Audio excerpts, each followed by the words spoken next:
अगला जो है विज्ञान विषय देख लेते हैं। विज्ञान से क्वेश्चन काफ़ी ज़्यादा पूछता है, तो इसमें तीनों विज्ञान होंगे। ठीक है, भौतिक विज्ञान, रसायन विज्ञान और जीव विज्ञान तीनों होंगे। ठीक है, तो सबसे पहले देखते हैं कि इस पद्धति में जैसे एसआई मूल राशियों को उनके मात्रक के हिसाब से देखते हैं। ठीक है, तो इस पद्धति में 7 मूल मात्रक होते हैं। तो मात्रक जो होते हैं, जो किसी भी, जैसे लंबाई का मात्रक मीटर होता है, उस तरीके से एसआई मूल में राशियों एवं उनके मात्रक कौन कौन से हैं, तो एसआई में बताना हमको। ठीक है, एसआई पद्धति में तो मूल राशि क्या है, तो लंबाई है। इसका एसआई में मात्रक जो होता है मीटर होता है और प्रतीक स्मॉल एम होता है। प्रतीक स्मॉल एम होगा। द्रव्यमान का किलोग्राम होता है, प्रतीक इसका केजी होता है। समय का सेकेंड होता है और इसका जो प्रतीक होता है यस होता है। विद्युत धारा का एम्पियर होता है और कैपिटल ए से इसको हम दिखाते हैं। ताप या उष्मागतिकी का केल्विन होता है, जिसको कैपिटल के से दिखाते हैं। पदार्थ की मात्रा का मोल होता है, मोल को हम MOL लिखते हैं। और ज्योति तीव्रता का कैंडिला होता है, जिसको हम CD से डिनोट करते हैं। तो ये एसआई पद्धति के 7 मात्रक थे जिसको हमने देखा। ठीक है, इसके अलावा अगर हम बात करते हैं तो विद्युत विशिष्ट नामों एवं प्रतीकों वाले 22 एसआई व्युत्क्रम मात्रक कैसे होते हैं। तो मात्रकों से जब सात जो मेन होते हैं, जो 7 मात्रक हैं, उन्हीं से ये बनते हैं। 22 व्युत्क्रम मात्रक बनते हैं। तो 22 मात्रक ऐसे हैं जो व्युत्क्रम से बने हैं, किसके, 7 से। 7 को मिला के बनाया गया है। तो भौतिक राशियां क्या है, तो मात्रक का विशिष्ट नाम है और प्रतीक एवं मूल मात्रकों के पदों के मान दिया हुआ है। तो समतल कोण का रेडियन होता है। ठीक है, इसको RAD दिखाते हैं, M/M होता है। ठीक है, बाकी घन कोण क्या होता है, तो स्टेरेडियन होता है, जिसको SR से दिखाते हैं, M²/M² होता है। आवृत्ति का हर्ट्ज होता है, जिसको HZ से दिखाते हैं और यस पे -1 होता है, सेकेंड पे -1 होता है। ये आवृत्ति की n इक्वल टू होता है n/सेकेंड। ठीक है, तो इसका मात्रक हो जाएगा 1/, जो ऊपर ले जाएंगे तो 1/-1 हो जाएगा। ठीक है, यस ऊपर जब जाएगा यहाँ पे तो -1 हो जाएगा। तो यही है। बल का मात्रक न्यूटन होता है। न्यूटन का होता है किलोग्राम मीटर सेकेंड स्क्वायर। ठीक है, न्यूटन का ये होता है किलोग्राम मास। देखिए ये होता है किलोग्राम, ये मास होता है, मास बटे सेकेंड स्क्वायर, ये होता है। ठीक है, मास मतलब मीटर होता है ये, सॉरी, ये मीटर होता है, मीटर स्मॉल एम वाला। तो वह है। बल का मात्रक न्यूटन होता है, केजी मीटर बटे माइनस हट जाएगा, स्क्वायर हो जाएगा। ठीक है, इस तरह से, या फिर ऐसे जैसे दिया ऐसे याद कर सकते हैं, केजी मीटर सेकेंड यस पे -2 का स्क्वायर। ठीक है, दाब या प्रतिबल का पास्कल होता है, किलोग्राम मीटर पे -1 और सेकेंड पे -2। ऊर्जा, कार्य और उष्मा तीनों का मात्रक जूल होता है। ऊर्जा का, कार्य का और उष्मा का मात्रक जूल होता है, जिसको हम kg/m² और यस स्क्वायर से दिखाते हैं। ये जो है माइनस पे है, m का स्क्वायर है, यस पे -2 है। ठीक है, तो जे से दिखाते हैं जूल और kg/m का स्क्वायर यस का -2। ठीक है, ये दिखाते हैं। शक्ति या रेडिएट फ्लक्स को वाट से दिखाते हैं। वाट का होता है किलोग्राम मीटर स्क्वायर यस पे -3। ठीक है, विद्युत आवेश का कूलाम होता है, जिसको हम AS से डिनोट करते हैं। एम्पियर होता है और यस सेकेंड होता है। ठीक है, वोल्टता या विद्युत विभवांतर को वोल्ट से दिखाते हैं, V से। इसका होता है किलोग्राम मीटर स्क्वायर सेकेंड पे -3 और एम्पियर पे -1 होता है। ठीक, विद्युत धारा का फैराडे होता है। फैराडे को किलोग्राम -1 मीटर -2 S⁴ होता है सेकेंड पे, और जो एम्पियर होता है इस पे इसकी घात 2 होता है। ठीक है, विद्युत प्रतिरोध को ओम से दिखाते हैं, ओम ऐसे डिनोट होता है, और इसको kg/m² यस पे -3 A पे -2 होता है। विद्युत चालकता होती है सीमेंस, विद्युत चालकता को सीमेंस से दिखाते हैं। यस होता है कैपिटल यस से दिखाते हैं इसको, kg पे -1, m पे -2, यस पे 3 और A पे स्क्वायर होता है। चुंबकीय फ्लक्स का वेबर होता है, WB से दिखाते हैं, kg और मीटर स्क्वायर सेकेंड पे -2 और एम्पियर पे -1 होता है। उसी तरह से चुंबकीय फ्लक्स का घनत्व तो टेस्ला से दिखाते हैं, टेस्ला कैपिटल T होता है, इसका kg यस पे -2 A पे -1 होता है। ठीक है, ये तरीके से है। अगला इसमें है तापमान का डिग्री सेल्सियस होता है, जिसको केल्विन से भी दिखाते हैं और डिग्री सेल्सियस ये से दिखाते हैं। ठीक है, ज्योति प्लस का ल्यूमेन होता है, जिसको CD SR पे -1 दिखाते हैं। प्रदीप्ति घनत्व का लक्स होता है, जिसको CD/SR m² दिखाते हैं। ठीक, तो ये सब इतना बहुत ज़्यादा पूछता है। बेकुरल का होता है, एक रेडियो न्यूक्लाइड का होता है बेकुरल, यस पे -1 को दिखाते हैं। ठीक है, ये पूरा है। तो इतना इंपॉर्टेंट ये सब है, कभी कभी पूछ लेता है एक आध बार, हमेशा नहीं पूछता है। ठीक, इसी तरीके से हम विद्युत आवेश का जब देखते हैं, विद्युत आवेश को ग्रे से दिखाते हैं, अवशोषित विकिरण को हम ग्रे से दिखाते हैं। पूछ सकता है कभी कि अवशोषित विकिरण को कैसे डिनोट करते हैं, ग्रे से। तो GY होता है, m का स्क्वायर यस पे -2 होता है। ठीक है, विकिरण मात्रा सीवर्ट होता है, यस V से m² यस पे -2 होता है। उत्प्रेरक शक्ति देता है, जिसको कैटल कहते हैं, मोल और सेकेंड -1 होता है। ठीक, अगला है एसआई मूल मात्रकों के पदों में व्यक्त कुछ व्युत्क्रम मात्रक कौन कौन से होते हैं। तो व्युत्क्रम मात्रक जैसे व्युत्पन्न राशि है और मूल मात्रकों के पदों में व्युत्पन्न होता है। तो क्षेत्रफल होता है यम का स्क्वायर, वॉल्यूम होता है यम का क्यूब, चाल और वेग होता है यम एस की पावर -1, ठीक है। त्वरण होता है एम एस की पावर -2, एक्सेलरेशन। तरंग होता है एम की पावर -1। घनत्व द्रव्यमान घनत्व डेंसिटी और मास डेंसिटी होती है केजी एम की पावर -q। पृष्ठ घनत्व या सरफेस डेंसिटी होती है केजी एम की पावर -2। विशिष्ट आयतन स्पेसिफिक वॉल्यूम होता है एम की पावर क्यूब और केजी पे -1 होता है, ठीक है। विद्युत धारा क्या होता है, विद्युत धारा का घनत्व क्या होता है, करंट डेंसिटी होती है ए एम की पावर -2 एम्पियर है, ये जो मीटर है -2 है। पदार्थ की सांद्रता की मात्रा होती है अमाउंट ऑफ सब्सटेंस कॉन्सेंट्रेशन का होता है मोल अब इंटू यम की पावर -3 होता है। द्रव्यमान सांद्रता होती है केजी पे -3 और ज्योति मर्यादा होती है ल्यूमिनेंस जिसको कहते हैं सीडी यम की पावर -2, ये है। अगला है 10 की घात वाले नामों को कैसे हम दिखाते हैं, क्या कहते हैं इसको। तो 10 की पावर 24 है तो इसको योट्टा कहते हैं, वाई से डिनोट करते हैं। जेट्टा किसे कहते हैं 10 की पावर -21 को जेट्टा कहते हैं। एक्सा किसके कहते हैं 10 की पावर 18 को एक्सा कहते हैं, ई से डिनोट करते हैं। पेट्टा 10 की पावर 15 को पेट्टा कहते हैं। टेरा 10 की पावर 12 को टेरा कहते हैं। गीगा 10 की पावर 9 को कहते हैं। मेगा 10 की पावर 6 को कहते हैं, ठीक है। किलो 10 की पावर 3 को कहते हैं किलो। और हेक्टा जो है 10 की पावर 2 को, और डेका कहते हैं 10 की पावर 1 को। तो डी ए स्मॉल एच से हेक्टा को दिखाते हैं, डी ए से डेका को दिखाते हैं, स्मॉल के से किलो को दिखाते हैं, मेगा को एम से दिखाते हैं, गीगा को जी से दिखाते हैं। उसी तरीके से जब देखते हैं इसमें पूछता है ये नैनो और माइक्रो, इसको बदलवाना होता है बार बार। तो योक्टा किसे कहते हैं, तो योक्टा तो होता है 10 की पावर 24, तो योक्टा होता है 10 की पावर -24 स्मॉल वाई। जेप्टो 10 की पावर -21 को जेड से दिखाते हैं, जेप्टो होता है। एट्टो होता है 10 की पावर 18, फेम्टो होता है 10 की पावर -15, पीको होता है 10 की पावर -12, नैनो होता है 10 की पावर -9, माइक्रो होता है 10 की पावर -6 और मिली होता है 10 की पावर -3, सेटी होता है 10 की पावर -2 और डेसी होता है 10 की पावर -3। सबको स्मॉल से दिखाते हैं, माइक्रो को म्यू से दिखाते हैं, इसको याद रखिएगा म्यू से, ठीक है। ये हो गया। आगे देखते हैं अगला इसमें कि ऊर्जा रूपांतरण वाले उपकरण कौन कौन से हैं। तो ऊर्जा को जो बदलते हैं उसके कौन कौन से यंत्र हैं, तो उपकरण है और ऊर्जा रूपांतरण है। तो इलेक्ट्रिक जो पंखा होता है जो हवा देता है, चलता है छत पे, सीलिंग वाला या फिर फराटा वाला, वो विद्युत ऊर्जा को यांत्रिक ऊर्जा में बदलता है। विद्युत बल्ब क्या करता है, तो विद्युत ऊर्जा को ऊष्मा एवं दीप्त ऊर्जा में बदलता है। विद्युत सेल जो होता है रासायनिक ऊर्जा को विद्युत ऊर्जा में बदलता है। मोमबत्ती जो होता है रासायनिक ऊर्जा को प्रकाश व ऊष्मा ऊर्जा में बदलता है, मोमबत्ती। फोटो इलेक्ट्रिक सेल क्या करता है, तो प्रकाश ऊर्जा को विद्युत ऊर्जा में बदलता है, फोटो इलेक्ट्रिक सेल। डायनोमो क्या होता है, तो यांत्रिक ऊर्जा को विद्युत ऊर्जा में डायनोमो बदलता है। लाउड स्पीकर क्या करता है, तो विद्युत ऊर्जा को ध्वनि ऊर्जा में लाउड स्पीकर बदलता है।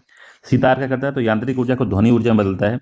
स्टीम इंजन ऊष्मा ऊर्जा को से यांत्रिक ऊर्जा में बदलता है। टरबाइन का चलना यांत्रिक ऊर्जा से विद्युत ऊर्जा का बनना होता है। प्रकाश संश्लेषण क्या करता है, तो सौर ऊर्जा से रासायनिक ऊर्जा में बनाता है।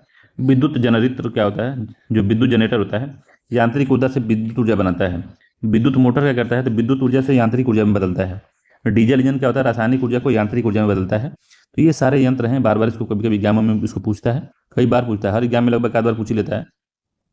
विभिन्न माध्यमों में प्रकाश की चाल देखते हैं, तो माध्यम दिया हुआ है, प्रकाश की चाल दी हुई है। तो निर्वात में प्रकाश की चाल 3 × 10 की पावर 8 है। जल में 2.25 × 10 की पावर 8 है। कांच में 2 × 10 की पावर 8 है। हीरा में 2.24 × 10 की पावर 8 है। तो आप देखेंगे धीरे धीरे कम होता जा रहा है। जैसे जैसे डेंसिटी या घनत्व बढ़ता है प्रकाश की चाल कम होती जाती है, ठीक है। जैसे जैसे घनत्व बढ़ता है प्रकाश की चाल कम होती है। क्या नहीं बदलता है, इसकी तो आवृत्ति नहीं बदलती है। प्रकाश की आवृत्ति नहीं चेंज होती, किसी माध्यम में जाए प्रकाश की आवृत्ति नहीं चेंज होती है, बाकी जो है ठीक है। तो आवृत्ति नहीं बदलती, याद रखिएगा इसको, काफी इंपॉर्टेंट है, आवृत्ति चेंज नहीं होती। अगला है, अगला इसमें टॉपिक है कि अवतल दर्पण से बने प्रतिबिंबों की विभिन्न स्थितियां कैसी होती हैं। तो अवतल दर्पण से हमको देखना है, ठीक है। तो अवतल दर्पण में क्या होता है, ऐसे होता है, इस तरह से पीछे कलई होता है, ये दशा होता है, अवतल होता है, ठीक है। ऐसे रहता है अवतल दर्पण, इस तरह से होता है, ये नहीं होता एक तरफ, इस तरह से रहता है। इसमें क्या स्थिति बनती है, सनलाइट इधर से अगर आती है तो क्या स्थिति बनती है, इसमें जानना है। तो वक्रता केंद्र पर वस्तु की स्थिति जो होती है, वक्रता केंद्र पर अगर रखी गई है, वक्रता केंद्र पर वस्तु है, तो प्रतिबिंब की स्थिति वक्रता केंद्र पर बनेगी, ठीक है। वक्रता केंद्र पर अगर रखी गई तो वक्रता केंद्र पर इसकी प्रतिबिंब बनेगा और प्रतिबिंब की प्रकृति उल्टा और वास्तविक होगी। ठीक है, उल्टा बनेगा और वास्तविक होगा। प्रतिबिंब का आकार होगा समान आकार का होगा, ठीक है, तो न बड़ा होगा ना छोटा होगा, समान आकार का होगा। अगर वक्रता केंद्र पर कोई वस्तु रखी हुई है तो उसका प्रतिबिंब वक्रता केंद्र पर ही बनेगा, उल्टा और वास्तविक बनेगा और समान आकार का बनेगा, उस कोई लंबाई चौड़ाई ऊंचाई में कोई परिवर्तन नहीं आएगा। अगर वस्तु की स्थिति अनंत पर है तो फोकस पर बनेगा, वो प्रतिबिंब जो बनेगा वो फोकस पर बनेगा, उल्टा और वास्तविक हमेशा बनता है इसमें। तो प्रतिबिंब की प्रकृति जो होती है अवतल दर्पण में हमेशा उल्टा और वास्तविक बनता है, बिंदु के समान बनेगा, इसमें बहुत पॉइंट छोटा सा बनेगा एकदम से बिंदु के समान, ठीक है। अगर वस्तु फोकस पर रखी गई है तो जो प्रतिबिंब बनेगा अनंत पर बनेगा, उल्टा और वास्तविक बनेगा अनंत पर, बहुत बड़ा बनेगा, ठीक है। जो प्रतिबिंब का आकार बहुत बड़ा होगा इसमें। वक्रता केंद्र और अनंत के मध्य अगर रखा जाता है, वक्रता केंद्र और अनंत के मध्य अगर रखते हैं तो क्या बनेगा, तो फोकस पर बनेगा, उल्टा और वास्तविक बनेगा और छोटा बनेगा। समझ रहे हैं बात को? तो इस तरह से इसमें बनता है, ठीक है। तो ये जो प्रतिबिंब की स्थिति कहाँ पर रहेगी, तो फोकस और वक्रता केंद्र के मध्य में रहेगी, इसको याद रखिएगा, ये एक ही में है। जो प्रतिबिंब की स्थिति फोकस और वक्रता केंद्र के मध्य रहेगी। अगर वक्रता केंद्र और अनंत के मध्य में अगर हम रखते हैं वस्तु को, तो वस्तु की जो स्थिति होगी फोकस और वक्रता केंद्र के मध्य में होगी, ठीक है। ठीक है, आगे चलते हैं इसमें। अगर जो है अगर वस्तु की स्थिति अगर ध्रुव और फोकस के मध्य है, ध्रुव और फोकस के मध्य में अगर वस्तु की स्थिति है तो दर्पण के पीछे बनेगा क्या, प्रतिबिंब जो बनेगा दर्पण के पीछे बनेगा, सीधा और आभासी बनेगा, ठीक है, सीधा और आभासी बनेगा और वस्तु से बड़ा बनेगा अगर ध्रुव और फोकस के मध्य में रखा गया है। अगर वक्रता केंद्र और फोकस के मध्य अगर रखा गया है, वक्रता केंद्र और फोकस के मध्य में अगर वस्तु रखी गई है तो वस्तु की जो प्रतिबिंब की स्थिति होगी वक्रता केंद्र और अनंत के मध्य में बनेगी, वक्रता केंद्र और अनंत के मध्य में बनेगी, उल्टा और वास्तविक बनेगा और बड़ा प्रतिबिंब बनेगा। तो ये पूरा स्थिति है अवतल लेंस की, ठीक है। अगला इसमें कि लाल और बैगनी रंग से संबंधित जो महत्वपूर्ण तथ्य हैं उसको समझ लेते हैं। तो रंग है, चाल है, अपवर्तनांक है, तरंगदैर्घ्य है, विक्षेपण है। तो लाल रंग जो है उसकी चाल सर्वाधिक होती है, अपवर्तनांक सबसे कम होता है, इसलिए काफ़ी दूर से भी लाल रंग दिखाई देता है। तरंगदैर्घ्य जो इसकी होती है सर्वाधिक होती है। विक्षेपण इसमें सबसे कम होता है, बहुत कम विक्षेपित होता है अपने रास्ते से, ठीक है। बैगनी का जो बैगनी होता है कलर होता है सबसे कम चाल होती है इसकी, सर्वाधिक ये अपवर्तनांक होता है इसका, सबसे कम तरंगदैर्घ्य होती है और सर्वाधिक विक्षेपण इसमें देखने को मिलता है, ठीक है। अगला है वस्तुएं।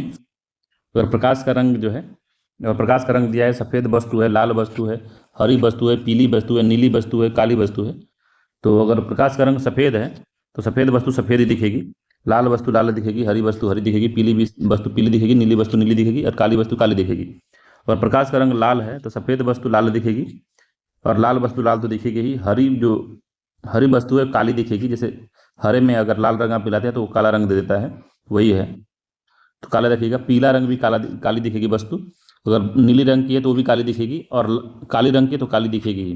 अगर हरा रंग का प्रकाश डालते हैं तो सफ़ेद वस्तु हरी दिखेगी, लाल वस्तु काली दिखेगी, हरी वस्तु हरी दिखेगी, पीली वस्तु काली दिखेगी, नीली वस्तु काली दिखेगी और काली वस्तु काली दिखेगी। अगर पीला रंग डालते हैं तो सफ़ेद वस्तु पीली दिखेगी, लाल वस्तु काली दिखेगी, हरी वस्तु काली दिखेगी, पीली वस्तु पीली दिखेगी, नीली वस्तु काली दिखेगी और काली वस्तु काली दिखेगी।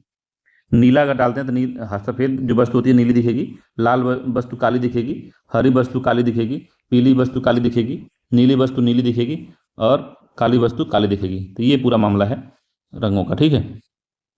अगला है दृष्टि दोष जो होता है उसको समझ लेते हैं। दृष्टि दोष के प्रकार, निकट की वस्तुएं, दूर की वस्तुएं, निदान और लेंस, ठीक है। तो निकट दृष्टि दोष जब होता है तो स्पष्ट देखे जा सकते हैं, निकट की वस्तुएं अच्छे से दिखती हैं। अगर जिसको निकट दृष्टि दोष है, निकट की वस्तुएं सही दिखेंगी और दूर की वस्तुएं स्पष्ट नहीं दे सकता है वो आदमी, ठीक है। और उसके निदान के लिए अवतल लेंस की जरूरत होगी, जो आपने देखा है अवतल लेंस, ये वाला लेंस उनको चाहिए। और दूर दृष्टि दोष है, उनको तो स्पष्ट नहीं दिखाई देगी निकट की वस्तु, उनको दूर की वस्तु स्पष्ट देख सकता है, उसको उत्तल लेंस की जरूरत पड़ती है, ठीक है। दूर दृष्टि में उत्तल लेंस की जरूरत पड़ती है और निकट दृष्टि में अवतल लेंस की जरूरत पड़ती है, याद रखिएगा। अगला है कभी कण और द्रव्यमान और आवेश और कूलाम पूछ लेता है। तो इलेक्ट्रॉन का जो द्रव्यमान होता है 9.109 × 10⁻31 होता है।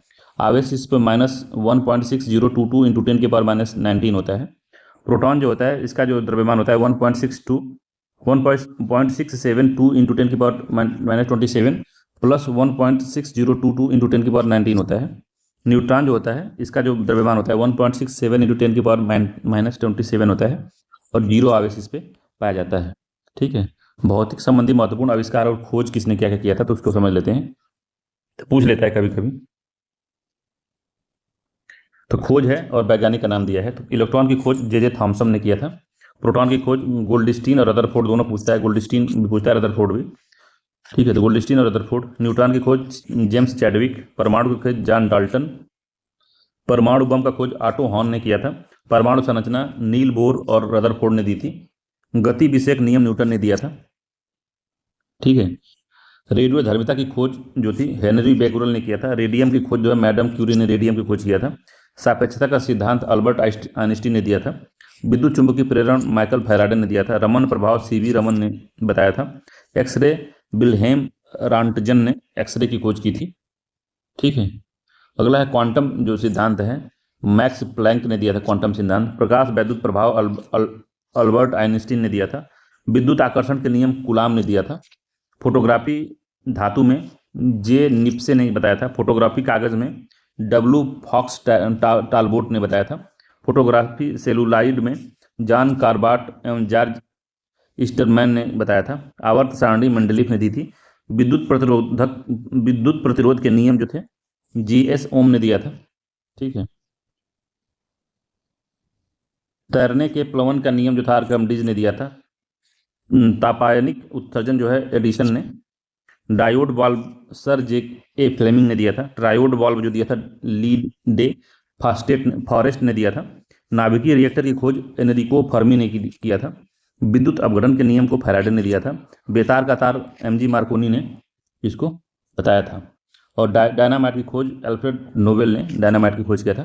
तो इंपॉर्टेंट है। ठीक है, अगला है इसमें विश्व के विभिन्न देशों के कुछ वैज्ञानिक के प्रमुख योगदान कौन कौन से हैं। तो R.A. मिलिकान ने इलेक्ट्रॉन आवेश की माप की थी। अर्नेस्ट रदरफोर्ड ने परमाणु का नाभिकीय निदर्श दिया था। नील्स बोर ने हाइड्रोजन परमाणु का क्वांटम निदर्श दिया था। चंद्रशेखर वेंकट रमन ने अणुओं द्वारा प्रकाश का अप्रत्याशित प्रकीर्णन को बताया था। ठीक है, अगला इसमें है कि लुइस विक्टर डी ब्रागली ने द्रव्य की तरंगदैर्घ्य प्रकृति बताई थी। मेघनाथ साहा ने ऊष्मीय आयनन बताया था। सत्येंद्रनाथ बोस ने क्वांटम यांत्रिकी बताया था। वॉल्फगैंग पाउली ने अपवर्जन का नियम दिया था, पाउली का अपवर्जन नियम। एनरिको फर्मी ने नियंत्रित नाभिकीय विखंडन को बताया था। वर्नर हेजेनबर्ग ने क्वांटम यांत्रिकी एवं अनिश्चितता सिद्धांत दिया था। पॉल डिरैके ने आपेक्षिकीय इलेक्ट्रॉनिक सिद्धांत क्वांटम यांत्रिकी को बताया था। एडविन हबल ने प्रसारी ब्रह्मांड को बताया था कि ब्रह्मांड फैल रहा है, एडविन हबल ने बताया था। हिडेकी युकावा ने नाभिकीय बलों का सिद्धांत दिया था कि नाभिक आपस में बल लगाते हैं। होमी जहांगीर भाभा ने कॉस्मिक विकिरण का सोपानी जो प्रक्रम है उसको बताया था। लेव डेविडोविक लैंडो ने अति तरलता सिद्धांत द्रव हीलियम के बारे में बताया था। एस चंद्रशेखर ने चंद्रशेखर सीमा तारों की संरचना तथा विकास के बारे में बताया था। जॉन वार्डिन ने ट्रांजिस्टर अतिचालिकता सिद्धांत को दिया था। अगला CH टाउन्स ने मेसर और लेसर के बारे में बताया था। ठीक है, मेसर और लेसर के बारे में। अब्दुल सलाम ने दुर्बलता तथा विद्युत चुंबकीय अन्योन्य क्रियाओं का एकीकरण बताया था। गैलीली ने जड़त्व का नियम दिया था। क्रिश्चियन हाइगेंस ने प्रकाश का तरंग सिद्धांत दिया था। आइजैक न्यूटन ने गुरुत्वाकर्षण का सार्वत्रिक नियम, गति के नियम, पारदर्शी दूरदर्शक को बताया था। ठीक है, माइकल फैराडे ने विद्युत चुंबकीय प्रेरण के नियम को बताया था। जेम्स क्लर्क मैक्सवेल ने विद्युत चुंबकीय विकिरण सिद्धांत, प्रकाश एक विद्युत चुंबकीय तरंग है, इसको बताया था। हेनरिक रुडोल्फ हर्ट्ज ने विद्युत चुंबकीय तरंगों को बताया था। जगदीश चंद्र बोस ने अति लघु रेडियो तरंगें, बेतार का संदेश, क्रेस्कोग्राफ के बारे में बताया था। मैडम स्क्लोडोस्का क्यूरी ने रेडियम तथा पोलोनियम की खोज की थी। प्राकृतिक रेडियोएक्टिविटी का अध्ययन किया था। प्राकृतिक रेडियोएक्टिविटी का अध्ययन मैडम क्यूरी ने किया था। अल्बर्ट आइंस्टीन प्रकाश वैद्युत प्रभाव के नियम, सापेक्षता का सिद्धांत, ठीक है, थ्योरी ऑफ रिलेटिविटी का भी बताया था। विक्टर फ्रांसिस हैस ने कॉस्मिक किरणों को बताया था। ठीक है, अगला सूची है और उपकरण के प्रयोग हैं उनको बताना है। तो सेक्सटेंट जो है दो दृश्यमान वस्तुओं के बीच के कोण को मापता है। सेक्सटेंट, ठीक है। उडोमीटर, उडोमीटर जो होता है वर्षा की मात्रा को मापता है। उडोमीटर, उडोमीटर। थर्मोपाइल जो होता है विकिरण उष्मा की अल्प मात्रा को मापता है। पायरोमीटर किसी सतह के तापमान को मापता है।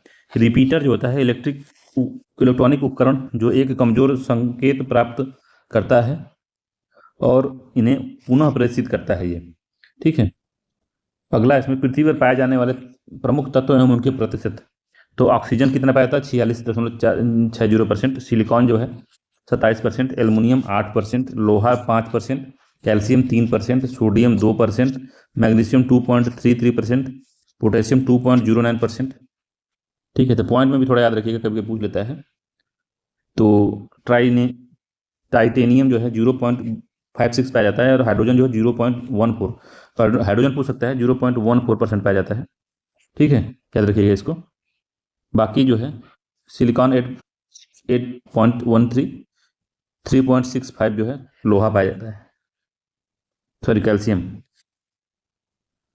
ये सब है। अगला है मानव के सामान्य शरीर में तत्व का औसत मात्रा कितनी होती है?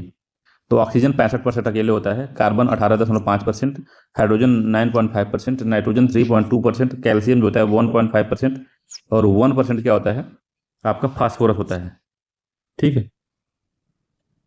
अगला इसमें पोटेशियम जो है 0.4%, सल्फर है 0.3%, सोडियम है 0.2%, क्लोरीन है 0.2%, मैग्नीशियम है 0.2%, लोहा है 0.004% और अन्य तत्व जो है 0.046% पाए जाते हैं मानव शरीर में।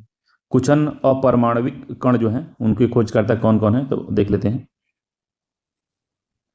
तो पॉजिट्रॉन है, तो इस तरह से लिखा जाता है पॉजिट्रॉन को। CD एंडरसन ने इसको पॉजिट्रॉन को खोजा था 1932 में।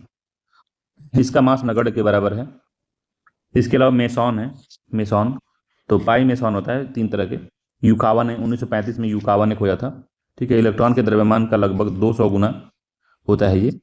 फिर न्यूट्रॉन है, तो न्यूट्रॉन है तो इसको पाउली ने खोजा था, ठीक है। अनिश्चित है इसका द्रव्यमान, इस तरह से दिखाया जाता है इसको। एटीप्रॉन जो है P- दिखाया जाता है। सेगरे एवं चैम्बरलेन ने इसको 1955 में खोजा था, उसका द्रव्यमान इतना दिया है, ठीक है। एंटी न्यूट्रॉन जो होता है न्यूट्रॉन पे ऐसे होता है, एंटी न्यूट्रॉन, इसे कॉर्क ने खोजा था 1956 में, इसका द्रव्यमान 1.00893 पर दिया है इसका, ठीक है। तो इस तरह से पूरा ये दिया है। अगला है आवर्त सारणी की में तुलनात्मक विश्लेषण देख लेते हैं। तो जो आवर्त सारणी है, आवर्त सारणी में आवर्त एवं वर्गों की तुलनात्मक विशेषताएं को हम लोग समझ लेते हैं, क्या होती है तुलनात्मक विशेषता इसमें।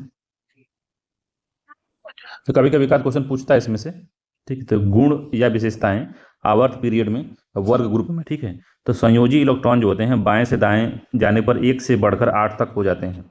संयोजी इलेक्ट्रॉन जो होते हैं बाएं से अगर हम दाएं जाते हैं तो 1 से बढ़कर 8 हो जाते हैं। तो वर्ग ग्रुप में क्या होते हैं, तो एक वर्ग में सभी तत्वों में समान होते हैं संयोजी इलेक्ट्रॉन या बैलेंस इलेक्ट्रॉन। मतलब कि अगर अगर एक वर्ग के एक तत्व का 2 इलेक्ट्रॉन पा जाएगा तो वो स्टेबल हो जाएगा, ठीक है। उसी तरीके से उस वर्ग में जितने भी अगर तत्व हैं वो सब 2 इलेक्ट्रॉन पा जाएंगे तो वो स्टेबल हो जाएंगे, तो वही कह रहा है।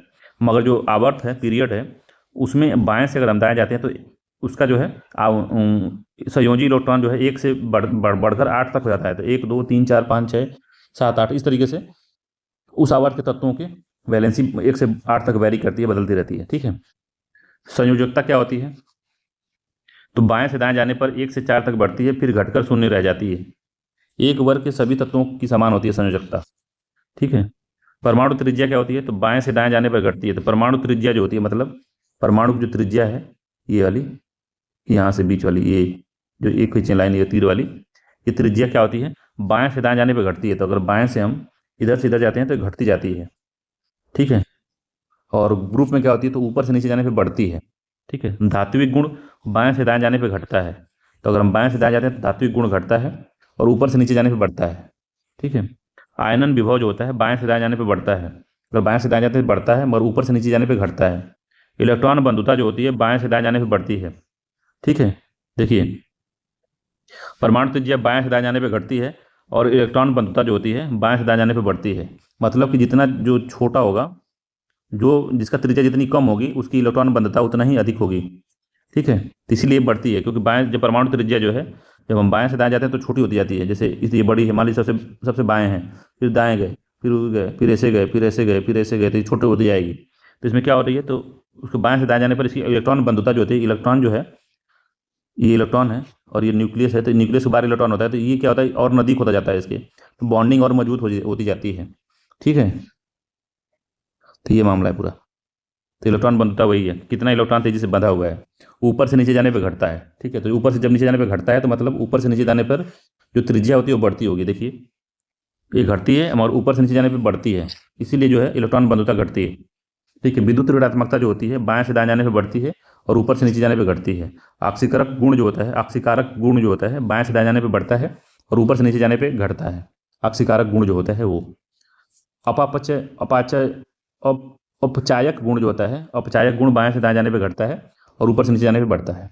ठीक है, ये गुण है। अगला है कक्षीय ऑर्बिटल हाइब्रिडेशन के प्रकार होते हैं। क्या होता है इसमें, तो sp संकरण यह रेखीय आकृति को दिखाता है, sp2 संकरण एक त्रिकोणीय आकृति को दिखाता है, sp3 संकरण जो होता है एक चतुष्कोणीय पिरामिड की आकृति को दिखाता है, sp3d संस्करण जो होता है एक त्रिकोणमितीय द्विपिरामिड आकृति को दिखाता है। जो केमिस्ट्री पढ़ा होगा वैलेंसी उसकी कच्चा वो समझेगा इसको। sp1 sp2 इस क्या होता है, sp3d उसका जो होता है संकरण एक अष्टफलीय आकृति को दर्शाता है। ठीक है, अगला इसमें कि ये भौतिक तथा रासायनिक परिवर्तन में अंतर क्या होता है, इसको समझ लेते हैं पहले। तो पहला है कि भौतिक परिवर्तन में कोई नया पदार्थ नहीं बनता है। तो भौतिक परिवर्तन जब होता है तो कोई नया पदार्थ नहीं बनता है। जैसे मूंगफली करें, मोमबत्ती है, मोमबत्ती जलती है, तो जो मोमबत्ती मान लो जला रहे हैं हम लोग, तो वो जमीन पर जब उसको उसका बूंद बूंद चूता है वो, तो वो भी एक मोम ही बनता है। तो वो भौतिक परिवर्तन है। ठीक है, जैसे शरबत हम बनाते हैं, जैसे नमक पानी में पानी में अगर नमक हम घोलते हैं और फिर तो पानी नमकीन बनता है, कोई दूसरा चीज़ नहीं बन जाता। मगर जैसे पानी हमको उसमें से घोल से हटा देंगे पानी को, तो वापस वो नमक बन जाएगा। तो भौतिक परिवर्तन में कोई नया पदार्थ नहीं बनता है, मगर रासायनिक परिवर्तन में नया पदार्थ बनता है। जैसे प्रकाश संश्लेषण की क्रिया जब होती है तो ऊर्जा जो प्रकाश ऊर्जा है उसको हम रासायनिक ऊर्जा में बदल के फलों के रूप में हम देखते हैं, फल आ जाते हैं, आम हो गया, संतरा, नींबू, ये सब बनता है। तो देखिए बदल गया ना पूरा, तो नया पदार्थ बनता है। दूसरा है कि यह एक अस्थायी परिवर्तन है, एक अस्थायी परिवर्तन है ये। जैसे हम बताया कि चीनी अगर पानी में घोल देते हैं तो पानी को हम जैसे ही गर्म करेंगे, तो उस घोल को गर्म करेंगे तो पानी उड़ जाएगा और चीनी लास्ट में आपके तली में बच जाएगी। उस तरीके से नमक होता है, नमक पानी में घोल दिए हैं, अगर जैसे ही हम पानी गर्म करते हैं तो वेपराइज होकर पानी उड़ जाएगा, उसमें लास्ट में उसके तली में नमक बचेगा। मगर जो रासायनिक क्रिया एक अस्थायी परिवर्तन है, अस्थायी रूप से परिवर्तित हो जाता है। ठीक है, याद रखिएगा। अगला है कि जो भौतिक प्रक्रिया है आसानी से उत्क्रमणीय है। ठीक है, उत्क्रमणीय मतलब आसानी से उसको प्राप्त कर सकते हैं। जैसे नमक घोल दिया पानी में तो फिर हम नमक प्राप्त कर सकते हैं उससे, और पानी भी प्राप्त कर सकते हैं। मगर जो अनुत्क्रमणीय होती है, रासायनिक अभिक्रिया अनुत्क्रमणीय होती है। ठीक है, प्रायः जो होती हैं इसमें भी कुछ जो प्रक्रियाएं होती हैं, जो क्रियाएं होती हैं वो उत्क्रमणीय होती हैं, मगर जो प्रायः इसमें अधिकतम जो होती हैं अनुत्क्रमणीय होती हैं। चौथा है इसमें प्रायः अत्यंत अल्प मात्रा में ऊष्मा या ऊर्जा अवशोषित होती है या निकलती है। अब चीनी घोल रहे हैं तो उसमें ऊष्मा की जरूरत नहीं है आपको, आप दोनों को गिलास में मिला मिला के नमक और चीनी को घोल सकते हैं आराम से। मगर इस जो रासायनिक क्रिया है इसमें अत्यधिक मात्रा में ऊष्मा या ऊर्जा की अवशोषित होती है या निकलती है। जैसे फल बनता है तो उसमें अधिक से अधिक ऊर्जा का प्रकाश की उपस्थिति में ही फल बनेगा, पेड़ों में प्रकाश संश्लेषण होगा। ठीक है, तो ऊष्मा निकलती है या ऊष्मा उसको दी जाती है, तभी रासायनिक क्रिया होगी। ठीक है, तो रासायनिक में अधिक ऊर्जा का जो होता है अवशोषण भी होता है और उसमें से निकलती भी है। भौतिक परिवर्तन में पदार्थ नहीं परिवर्तित होते और रासायनिक परिवर्तन में पदार्थ का द्रव्यमान परिवर्तित हो जाता है। नोट में देख लेते हैं कि पेट की अम्लता को कम करने के लिए मैग्नीशियम हाइड्रोक्साइड MgOH2 का प्रयोग किया जाता है, जिसे मिल्क ऑफ मैग्नीशियम भी कहा जाता है। इसमें है कि प्रमुख लवण एवं उनके रासायनिक नाम और उनके उपयोग कहाँ होते हैं उनके बारे में जान लेते हैं। तो साधारण नमक का जो है सोडियम क्लोराइड नाम है NaCl, खाने अचार के परिरक्षण तथा मांस एवं मछली के संरक्षण में यूज किया जाता है साधारण नमक। धावन सोडा जिसको सोडियम कार्बोनेट भी कहते हैं, ये कपड़े धोने, कांच, कास्टिक सोडा और अपमार्जक चूर्ण बनाने में काम आता है। ठीक है, Na2CO3 सोडियम कार्बोनेट है। तीसरा है खाने का सोडा जिसको सोडियम बाइकार्बोनेट कहते हैं, NaHCO3 है। बेकिंग पाउडर है, ये अग्निशमन तथा पेट की अम्लता को कम करने में इसका यूज होता है, बेकिंग पाउडर भी बेक करने में, ब्रेड वगैरह। चौथा है फिटकरी, पोटेशियम एल्युमिनियम सल्फेट इसका नाम है। रंगाई में कटे हुए स्थान से रक्त का रिसाव को रोकने एवं पानी को शुद्ध करने में प्रयोग किया जाता है। क्या, तो K2SO4 into Al2SO4 थ्रायस into 24H2O। क्या है ये? फिटकरी है। अगला है सोरा, तो पोटेशियम नाइट्रेट होता है, KNO3 होता है, बारूद बनाने एवं उर्वरक बनाने में इसका उपयोग किया जाता है। नीला थोथा, इसको कॉपर सल्फेट कहते हैं। कवकनाशी, विद्युत लेपन, रंगाई और छपाई में इसका यूज होता है। ठीक है। अगला है कुछ प्राकृतिक अम्ल हैं। कुछ प्राकृतिक अम्ल में जैसे सेव में क्या पाया जाता है? तो सेव में मैलिक अम्ल पाया जाता है। चींटी का डंक एवं बिच्छू के डंक में मेथेनाइक या फार्मिक अम्ल पाया जाता है। सिरका में एसिटिक अम्ल पाया जाता है। दही खट्टा दूध में लैक्टिक अम्ल पाया जाता है। अंगूर एवं इमली में टार्टरिक अम्ल पाया जाता है। नारंगी, संतरा और नींबू में सैट्रिक अम्ल पाया जाता है। ठीक है। पालक में आपको ऑक्जेलिक अम्ल पाया जाता है और आंवला और सिट्रिक फूड में एस्कर्बिक अम्ल पाया जाता है। ठीक है। तो टार्टरिक, सैट्रिक और एस्कर्बिक अम्ल, ये तीनों जो हैं, अगर आप होम्योपैथी दवा खाते हैं तो तीनों को मनाही होती है, टार्टरिक अम्ल की, सैट्रिक अम्ल की और एस्कर्बिक अम्ल की। ठीक है। अगला है इसमें कि साधारण जल तथा भारी जल का तुलनात्मक अध्ययन देख लेते हैं। तो गुण है H2O है और D2O है। तो गुण क्या है? तो STP का घनत्व जो होता है पानी का वो कम होता है, 0.9982 होता है, मगर D2O का होता है STP का घनत्व जो होता है 1.1056। अगला हिमांक जो होता है, 0 डिग्री पे हिमांक मतलब बर्फ बनना शुरू हो जाता है, और 3.8 डिग्री सेंटीग्रेड पर ही हिमांक हो जाता है D2O। क्वथनांक है 100 डिग्री पे ये उबलने लगता है, मगर इसको उबलने के लिए 101.42 डिग्री सेंटीग्रेड की जरूरत होती है। अधिकतम घनत्व 4 डिग्री पे होता है इसका, और अधिकतम घनत्व D2O का 11.6 डिग्री पर सेंटीग्रेड पर होता है। प्रमुख धातु और उनके अयस्क जो होता है, इससे क्वेश्चन पूछता है। तो धातु है और अयस्क है। तो बिस्मक का जो अयस्क होता है बिस्मथिनाइट होता है। कॉपर का अयस्क होता है एजुराइट, कॉपर पाइराइट, कैल्कोपाइराइट, कैल्कोसाइट और क्यूप्राइट। तो क्यूप्राइट को कई बार पूछा एग्जाम में, क्यूप्राइट किसका अयस्क है? तो कॉपर का अयस्क है। ठीक है। कॉपर का अयस्क इंपॉर्टेंट याद रखिएगा। कैल्शियम के अयस्क कौन कौन से हैं? तो कैल्शियम जो है लाइमस्टोन में पाया जाता है, जिप्सम, फ्लोरस्पार और फास्फोराइट, तीनों ये जो इसके चारों इसके अयस्क हैं। कैडमियम के ग्रीनोकाइट कैडमियम का अयस्क है। एंटीमनी का अयस्क है स्टीबनाइट होता है। कोबाल्ट का स्मेल्टाइट, क्रोमियम का क्रोमाइट होता है, और एल्युमिनियम का बॉक्साइट होता है। ठीक है। बॉक्साइट कई बार पूछा है। एल्युमिनियम के कई अयस्क हैं, बॉक्साइट है, क्रायोलाइट है, कोरंडम है, डायस्पोर है। डायस्पोर इंपॉर्टेंट है, एग्जाम में पूछा है। डायस्पोर किसका अयस्क है? तो एल्युमिनियम का अयस्क है। ठीक है। सोडियम का अयस्क कौन सा है? तो sodium chloride, sodium carbonate, sodium nitrate और बोरेक्स से हम सोडियम निकाल सकते हैं। टिन का जो अयस्क होता है कैसीरोइट होता है, इंपॉर्टेंट है, कैसीटेराइट। ठीक है। कैसीटेराइट इंपॉर्टेंट है ये जो टिन का अयस्क होता है। सोना जो है इसका सिल्वेनाइट होता है सोने का, और काल्वेराइट होता है। तो सोने का AU होता है और इसका होता है सिल्वेनाइट और काल्वेराइट होता है। ठीक है। ये भी इंपॉर्टेंट है। चांदी का नेटिव सिल्वर, अर्जेटाइट, क्लोराजीराइट। ठीक है। तो 3 होता है इसका। ठीक है। जस्ता का होता है स्फेलेराइट, जिंक ब्लेड अगर पूछे किसका अयस्क है तो जिंक का अयस्क है। फ्रैंकलिनाइट, कैलामाइन और जिंकाइट जो होता है ये जिंक के अयस्क हैं। निकिल का अयस्क मिलेराइट होता है। मिलेराइट किसका अयस्क है? तो निकिल का अयस्क है मिलेराइट। पोटेशियम का अयस्क है आपका पोटेशियम क्लोराइड, पोटेशियम कार्बोनेट और पोटेशियम नाइट्रेट। बेरियम का अयस्क है बेराइट। मैग्नीशियम का अयस्क है, इसका काफ़ी इंपॉर्टेंट है, मैग्नीशियम कई बार पूछा है। मैग्नीशियम का अयस्क क्या होता है? तो मैग्नेसाइट होता है। डोलोमाइट पूछता है, डोलोमाइट किसका अयस्क है? मैग्नीशियम का है। कर्नेलाइट जो है ये भी मैग्नीशियम का ही है। और एप्स साल्ट होता है, एप्सम साल्ट जो है ये भी मैग्नीशियम का होता है। ठीक है। मरकरी जो है इसका सीनेबार पूछा है। सीनेबार किसका अयस्क है? तो मरकरी का अयस्क है। Hg मरकरी का अयस्क सीनेबार। मैग्नीज का है पायरोलुसाइट, ये भी इंपॉर्टेंट है, पायरोलुसाइट पूछा है। ये मैग्नीज का है, मैग्नीशियम का नहीं है, मैग्नीज का है ये। मैग्नीज का पायरोलुसाइट है। लोहे का मैग्नेटाइट है, हेमेटाइट है, लाइमोनाइट है और सीडेराइट है। ठीक है। तो लोहे का ये सब है। फिर आयरन पायराइट है और कैल्पोपायराइट है। ये 5-6 जो है, 1 2 3 4 5 6 ये जो है आयरन के हैं। यूरेनियम का पूछता है। तो यूरेनियम का पिंच ब्लेड है, यूरेनिनाइट कहते हैं इसको, और कार्नोटाइट जो है ये भी है। लेड PB का गैलेना होता है, गैलेना पूछा है। गैलेना किसका अयस्क है? तो PB का है, लेड का है, सीसा का है। गैलेना किसका अयस्क है? तो सीसा का है। अगला देखते हैं टॉपिक है जो कि प्रमुख मिश्र धातु एवं उनका संगठन कैसे होता है, वो समझते हैं। तो पहला मिश्र धातु है पीतल। पीतल में तांबा 70%, जिंक 30%। गन मेटल में तांबा 88%, जिंक 2%, टीन 10%।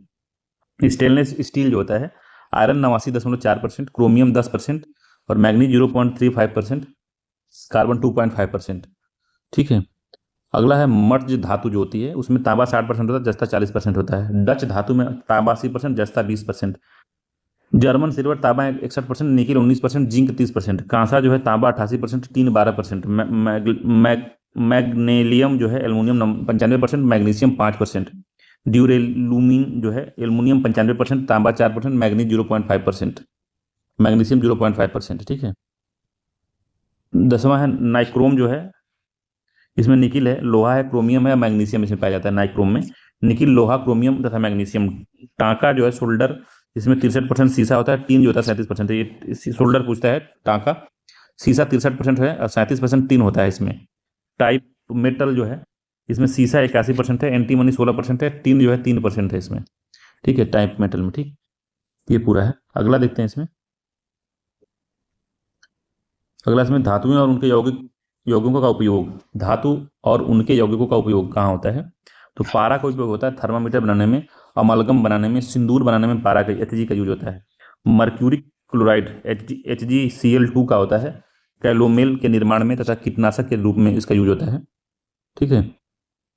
अगला है सोडियम बाइकार्बोनेट का अग्निशमन यंत्र बनाने में, बेकरी उद्योग में और प्रतिकारक के रूप में यूज हो जाता है सोडियम बाइकार्बोनेट या बेकिंग सोडा। मैग्नीशियम का यूज होता है फ्लैश बल्ब और धातु मिश्रित बनाने में। मैग्नीशियम कार्बोनेट MgCO3 का यूज दंत मंजन बनाने, दवा, जिप्सम साल्ट के निर्माण में होता है। मैग्नीशियम हाइड्रोक्साइड जो होता है MgOH2 होता है। चीनी उद्योग में सिरे से चीनी तैयार करने में मैग्नीशियम हाइड्रोक्साइड का यूज किया जाता है। मैग्नीशियम क्लोराइड का यूज होता है रुई की सजावट में। मैग्नीशियम क्लोराइड का MgCl2 का यूज होता है रुई की सजावट में।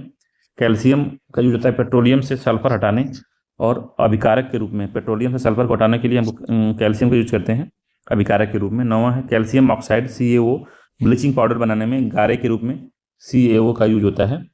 ठीक है। कैल्शियम बाइकार्बोनेट जो होता है टूथपेस्ट, चूना, कार्बन डाइऑक्साइड बनाने में CaCO3 का यूज किया जाता है। जिप्सम जो होता है ammonium sulphate, plaster of Paris बनाने में। और सीमेंट उद्योग में जिप्सम का यूज करते हैं CaSO4 × 2H2O। Plaster of Paris का जो सूत्र होता है CaSO4 2 × 1/2H2O, ये होता है। मूर्ति बनाने, अस्त्र चिकित्सा में, पट्टी बांधने में इसका यूज होता है। ब्लीचिंग पाउडर का यूज CaOCl2 कीटाणुनाशक के रूप में, कागज, कपड़ों के विरंजन में इसका उपयोग होता है। ठीक है। कॉपर का यूज होता है बिजली का तार और पीतल बनाने में। कॉपर का यूज होता है बिजली का तार और पीतल बनाने में यूज होता है कॉपर सल्फेट या नीला थोथा जो होता है विद्युत सेलों के निर्माण, कीटाणुनाशक के रूप में, कॉपर के शुद्धिकरण में, रंग बनाने में नीला थोथा का यूज होता है। क्यूप्रिक ऑक्साइड जो होता है CuO जो होता है पेट्रोलियम के शुद्धिकरण और ब्लू तथा ग्रीन कांच के निर्माण में पेट्रोलियम का क्यूप्रिक ऑक्साइड का यूज होता है CuO का। क्यूप्रिक ऑक्साइड होता है, ये क्यूप्रस ऑक्साइड एक है। क्यूप्रक ऑक्साइड Cu2O लाल कांच के निर्माण में कीटनाशक के रूप में यूज होता है। ये क्लोरीन मस्टर्ड गैस टिंचर बनाने में यूज होता है। क्लोरीन ब्लीचिंग पाउडर बनाने में यूज होता है। ब्रोमीन Br जो है औषधि निर्माण, टिंचरिंग निर्माण, रंग उद्योग में प्रतिकारक के रूप में इसका उपयोग होता है ब्रोमीन का। आयोडीन का यूज होता है, अगला आयोडीन का यूज होता है रंग उद्योग में, कीटाणुनाशक में, टिंचर आयोडीन बनाने में इसका यूज होता है। सल्फर इसमें है, औषधि कीटाणुनाशक के रूप में तथा बारूद के रूप में इसका निर्माण होता है, यूज होता है सल्फर। फास्फोरस है, श्वेत फास्फोरस का प्रयोग चूहा मारने में, लाल फास्फोरस दिया सलाई के निर्माण में तथा फास्फोरस ब्रांज बनाने में यूज होता है। ठीक है। हाइड्रोजन जो है H2, ये अमोनिया उत्पादन में, कार्बनिक यौगिक निर्माण में। अगला है द्रव हाइड्रोजन जो है रॉकेट ईंधन के रूप में यूज होता है। भारी जल D2O जो है न्यूक्लियर प्रतिक्रियाओं, ड्यूटेरियम यौगिक के निर्माण में और न्यूट्रॉन मंदक के रूप में यूज होता है। हाइड्रोक्लोरिक अम्ल जो होता है HCl होता है अम्लराज बनाने में, क्लोरीन बनाने में, रंग बनाने, क्लोराइड लवण के निर्माण में यूज होता है। सल्फ्यूरिक अम्ल जो होता है स्टोरेज, बैटरी, उर्वरक उत्पादन, पेट्रोलियम के शुद्धिकरण, रंग उत्पादन तथा प्रयोगशाला में प्रतिकारक के रूप में प्रयोग होता है सल्फ्यूरिक अम्ल। अमोनिया है रेयॉन बनाने में, आइस फैक्ट्री में और प्रतिकारक के रूप में यूज होता है। नाइट्रस ऑक्साइड जो है शल्य चिकित्सा में निषेचक के रूप में प्रयोग होता है N2O। प्रोड्यूसर गैस जो है CONO2 भट्ठी को गर्म करने, सस्ते ईंधन और धातु निर्माण में यूज होता है। वाटर गैस है CO+H2 निष्क्रिय वातावरण तैयार करने, बिल्डिंग कार्य में यूज होता है ये। ठीक है। फिटकरी जो है K2SO4 × Al2SO4 थ्राइस × 24H2O औषधि निर्माण, चमड़ा उद्योग, जल को शुद्ध करने, कपड़े की रंगाई में, बैटरी बनाने में, हाइड्रोजन बनाने में इसका यूज होता है। किसका? तो जिंक का यूज होता है। फिटकरी का यूज इसमें होता है इतना। औषधि निर्माण में, चमड़ा उद्योग में, जल शुद्धकरण करने के लिए, कपड़े की रंगाई के लिए। जिंक का उपयोग बैटरी बनाने, हाइड्रोजन बनाने में यूज होता है। जिंक ऑक्साइड मलहम बनाने में तथा पोरससेलीन में चमक लाने के लिए इसका यूज किया जाता है। ठीक है। जिंक सल्फाइड का यूज श्वेत पिगमेंट के रूप में किया जाता है, zinc sulphide. Ferrous oxide ferrous लवणों के निर्माण तथा हरा कांच बनाने में यूज होता है, ferrous oxide. Ferric oxide ferric लवणों के निर्माण तथा जेवरात पॉलिश करने में यूज होता है। पोटेशियम ब्रोमाइड फोटोग्राफी बनाने में यूज होता है, पोटेशियम ब्रोमाइड। पोटेशियम नाइट्रेट जो है बारूद बनाने में। पोटेशियम सल्फेट उर्वरक बनाने में। पोटेशियम टार्टरेट बेकरी में यूज होता है। अगला इसमें कि जो शुष्क बर्फ होता है, ड्राई बर्फ होता है, वो ठोस CO2 होता है, कार्बन डाइऑक्साइड होता है। मार्स गैस को गोबर गैस भी कहते हैं, जिसमें मीथेन होता है, CH4 कहते हैं मार्स गैस को। मूर्खों का सोना जो है फूल्स गोल्ड को आयरन पाइराइट कहते हैं, FeS कहते हैं इसको, आयरन पाइराइट। ठीक है। या आयरन सल्फाइड भी इसी को कहते हैं, FeS को। ठीक है। रेड लेड को ट्राई प्लाम्बिक टेट्रा ऑक्साइड कहते हैं इसको। ठीक है। Pb3O4 होता है, चूने का पानी या बुझा हुआ चूना जिसको कहते हैं, कैल्शियम हाइड्रोक्साइड कहते हैं, CaOH ट्वाइस के होता है ये, CaOH ट्वाइस।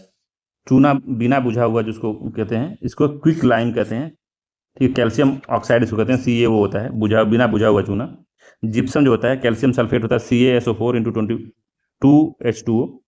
चूना पत्थर या लाइन स्टोन या चाक जिसको कहते हैं, कैल्शियम कार्बोनेट होता है, CaCO3 होता है वो। ठीक है। हरा का शीशा जो होता है, फेरस सल्फेट होता है, FeSO4 × 7H2O। नीला होता है, कॉपर सल्फेट होता है, सुहागा बोरेक्स को कहते हैं। ठीक है। N2B4O7 होता है बोरेक्स। ठीक है। × 10H2O होता है ये बोरेक्स। नौसादर जिसको अमोनियम क्लोराइड कहते हैं, NH4Cl होता है नौसादर। ठीक है। कुछ रासायनिक पदार्थ और उसके प्राकृतिक स्रोत क्या होते हैं देख लेते हैं। तो केसीन प्रोटीन जो होता है दूध और पनीर से मिलता है। निकोटीन तंबाकू से मिलता है। कैफीन चाय, कॉफी, कोको, चॉकलेट से मिलता है। फार्मिक अम्ल चींटी, बिच्छू के डंक के विष से मिलता है। कांच के रंग एवं धातुओं के यौगिक, इसमें कांच के रंग और धातुओं के यौगिक में गहरा नीला जो होता है कोबाल्ट ऑक्साइड से बनता है, गहरा नीला कोबाल्ट ऑक्साइड। गहरा लाल जो होता है क्यूप्रिक ऑक्साइड से बनता है। नारंगी जो है सेलेनियम ऑक्साइड से बनता है। पीला जो है कैडमियम सल्फाइड से बनता है। भूरा फेरिक ऑक्साइड से बनता है और हरा जो है फेरस ऑक्साइड से बनता है।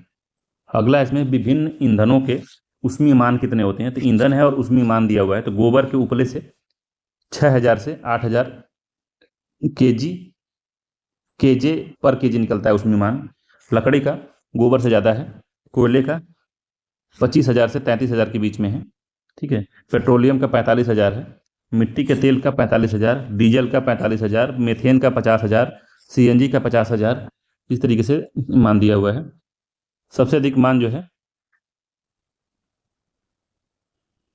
LPG का 55,000 है। तो सबसे अधिक हमको लग रहा है 55,000 ही है अभी तक है। हाइड्रोजन का सर्वाधिक इसमें है, 1.5 लाख के आसपास है। ये जो है 1.5 लाख। जैव गैस होती है, बायोगैस जिसको कहते हैं, 35,000 से 40,000 के बीच है। ठीक है। तो ये सब पूरा है मामला। अगला है भार एवं द्रव्यमान में अंतर होता है। तो क्या अंतर होता है भार और द्रव्यमान, को देख लेते हैं हम लोग। तो भार होता है W, द्रव्यमान होता है M। तो पृथ्वी का आकर्षण बल, वस्तु का या पदार्थ का परिमाण। तो भार जो होता है पृथ्वी का आकर्षण बल, इसका मात्रक न्यूटन होता है। यह एक सदिश राशि है।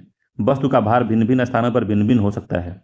ठीक है। तो वस्तु का भार जो है ग्रेविटी के साथ बदलता रहता है। G जहाँ जहाँ वेरिएबल होता है, G का मान जहाँ जहाँ बदलता है वहाँ वहाँ भार बदलता रहता है। द्रव्यमान जो है वस्तु या पदार्थ का परिमाण होता है, इसका मात्रा ग्राम या किग्रा होती है। यह एक अदिश राशि, इसकी दिशा नहीं होती।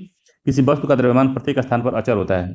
तो मान लीजिए कि एक गेंद है, अगर इसको चंद्रमा पर ले जाते हैं तो इसका भार कम हो जाएगा, क्योंकि G कम है चंद्रमा का। मगर इसका जो भार है, जो द्रव्यमान है, द्रव्यमान वही रहेगा, द्रव्यमान नहीं बदलेगा, इसका द्रव्यमान कांस्टेंट रहेगा। तो यही बात है। विभिन्न माध्यमों में प्रकाश की चाल को हमने देख लिया है। क्या है इसमें, निर्वात में 3 × 10⁸ है। जल में जैसे घनत्व बढ़ रहा है तो ये घटता जा रहा है। ठीक है। हीरा में सबसे कम है। ठीक है, इसको हमने ऊपर देखा है। अगला है इसमें विभिन्न माध्यम में ध्वनि की चाल। तो माध्यम में तो वायु में जो है 0 डिग्री पे 331 मीटर पर सेकेंड है, वायु में 22 डिग्री पर 344 मीटर पर सेकेंड है, हाइड्रोजन में 25 डिग्री पर 1284 मीटर पर सेकेंड है। देखिए जैसे जैसे टेम्परेचर बढ़ रहा है, समुद्री जल में 1531 मीटर पर सेकेंड है, एल्युमिनियम में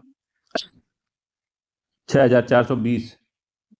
तो जैसे जैसे डेंसिटी बढ़ती जा रही है वैसे वैसे स्पीड बढ़ती जा रही है माध्यमों में ध्वनि की। तो सबसे अधिक देखिए स्टील में 5960 मीटर पर सेकंड है। ठीक है, अगला है प्रमुख वैज्ञानिक एवं उनके योगदान जो है, ये भी पूछता है। तो आर्किमिडीज ने उत्प्लावकता का नियम दिया था, प्रिंसिपल ऑफ बायोन्सी दिया था, उत्प्लावकता का नियम, उत्तोलक का नियम, प्रिंसिपल ऑफ लेबर के बारे में दिया था। इसमें गैलीली का क्या नियम था, जड़त्व का नियम इसने दिया था, इटली के थे ये, और आर्किमिडीज था यूनान का था। ठीक है, अगला क्रिश्चियन हाइग्रेस। तो क्रिश्चियन हाइग्रेस ने प्रकाश का तरंगदैर्घ्य सिद्धांत दिया था। ठीक है, हालैंड के थे ये, वेब थ्योरी ऑफ लाइट का दिया था इन्होंने। आइजैक न्यूटन गुरुत्वाकर्षण का सार्वत्रिक नियम दिया था, गति के नियम दिए थे, परावर्ती दूरदर्शक का नियम दिया था इन्होंने, ये इंग्लैंड के थे। माइकल फैराडे विद्युत चुंबकीय प्रेरण का नियम दिए थे, इंग्लैंड के थे ये।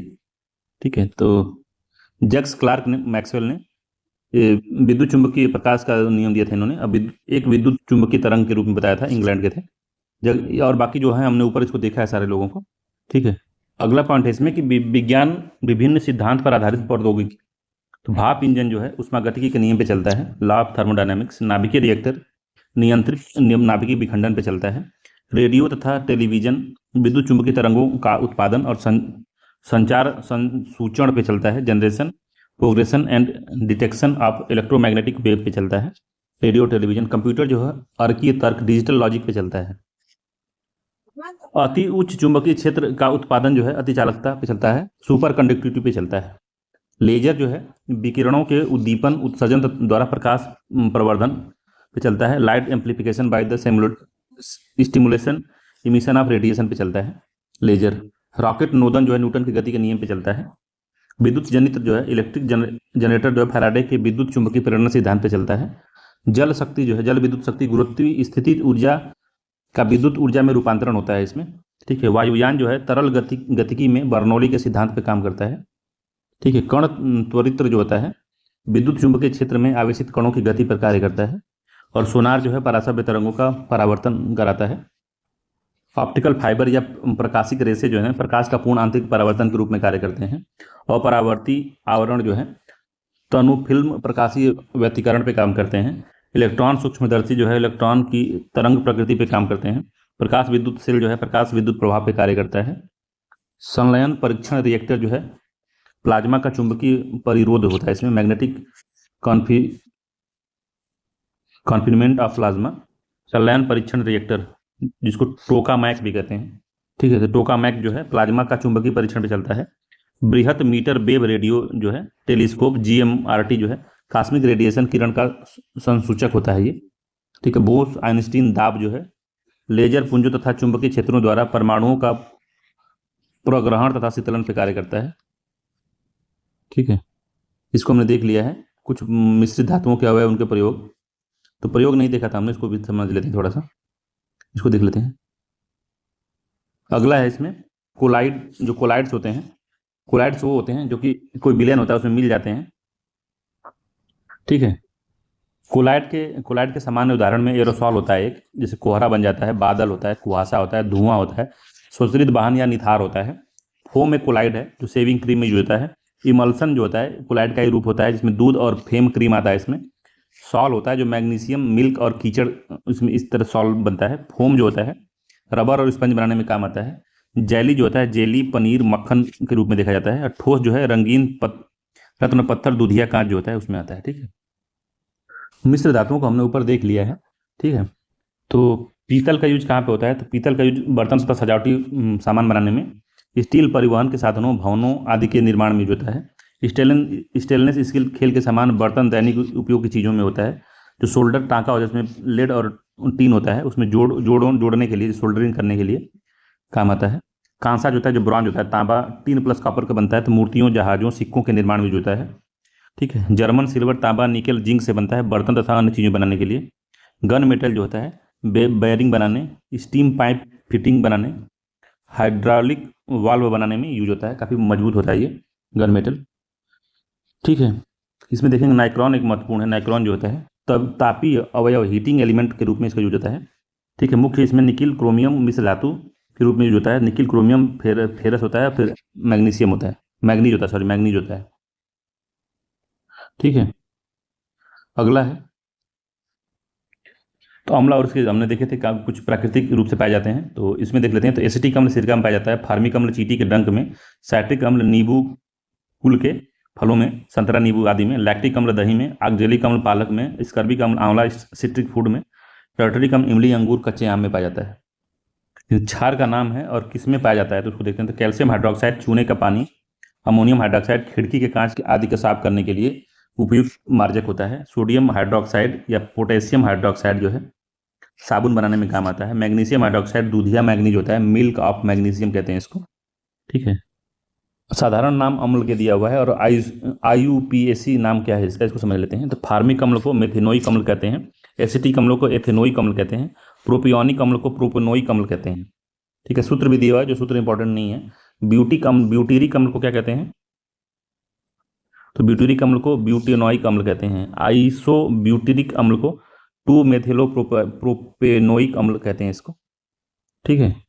अगला नाइट्रोजन उर्वरक में नाइट्रोजन कितना होता है, तो अमोनियम सल्फेट जो यहाँ बनता है तो उसमें नाइट्रोजन जो होता है 21% होता है। अमोनियम क्लोराइड में 25% नाइट्रोजन होता है। अमोनियम नाइट्रेट में 35% नाइट्रेट होता है, नाइट्रोजन होता है। और कैल्शियम नाइट्रेट में 17% नाइट्रोजन होता है। सोडियम नाइट्रेट में 16% नाइट्रोजन होता है। और उसमें होता है कैल्शियम साइनामाइड में 21% होता है। और यूरिया में 45% जो होता है नाइट्रोजन होता है। अगला इसमें कि फास्फेटी उर्वरकों में प्राय फास्फेट कितना होता है इसमें, तो सुपर फास्फेट में 16 से 47% होता है। एमोफॉस में 48%, बेसिक स्लैग में 15 से 25%, हड्डी का चूरा में 20 से 35%, रॉक फास्फेट 25 से 30%, कैल्शियम फास्फेट मोनो में 50%, मेटा फास्फेट में 64% जो होता है फास्फेट मिलता है। ठीक है। अगला है कि पोटेशियम उर्वरक में पोटास कितना होता है, तो पोटेशियम क्लोराइड में 46 से 60% पोटास होता है। पोटेशियम सल्फेट में 48 से 50% पोटास होता है। कैनिट में 12 से 16% पोटास होता है। पोटेशियम नाइट्रेट में 44% पोटास होता है। लकड़ी की राख में 3 से 7% पोटास होता है। और तंबाकू के डंठल में 4 से 9% पोटास होता है। अगला इसमें कि जीव विज्ञान की शाखाएं एवं उनकी उप शाखाएं क्या होती हैं, कौन कौन सी हैं, उसको समझते हैं। सबसे पहला इसमें जूलॉजी, विभिन्न प्रकार के जंतुओं का विस्तृत अध्ययन होता है इसमें। बॉटनी, विभिन्न प्रकार के पादपों व उनकी क्रियाओं का अध्ययन होता है।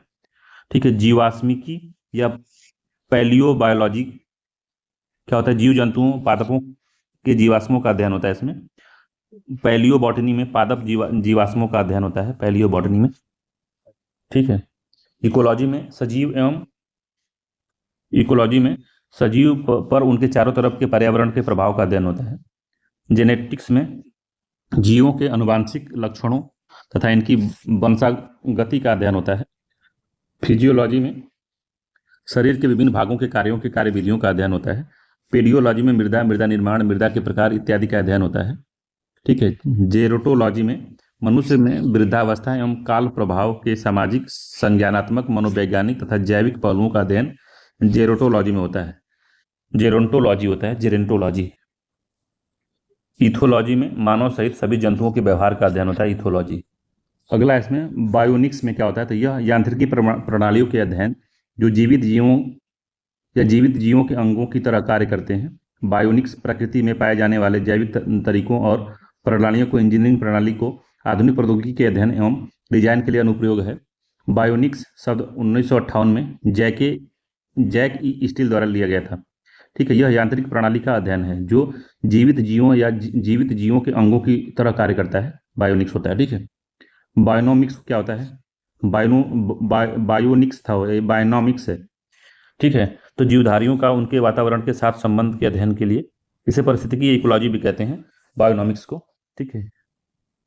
अगला इसमें कि मायोलॉजी में क्या होता है, तो मनुष्य की पेशियों का अध्ययन होता है। मैमेलॉजी में स्तनधारी जंतुओं का अध्ययन होता है।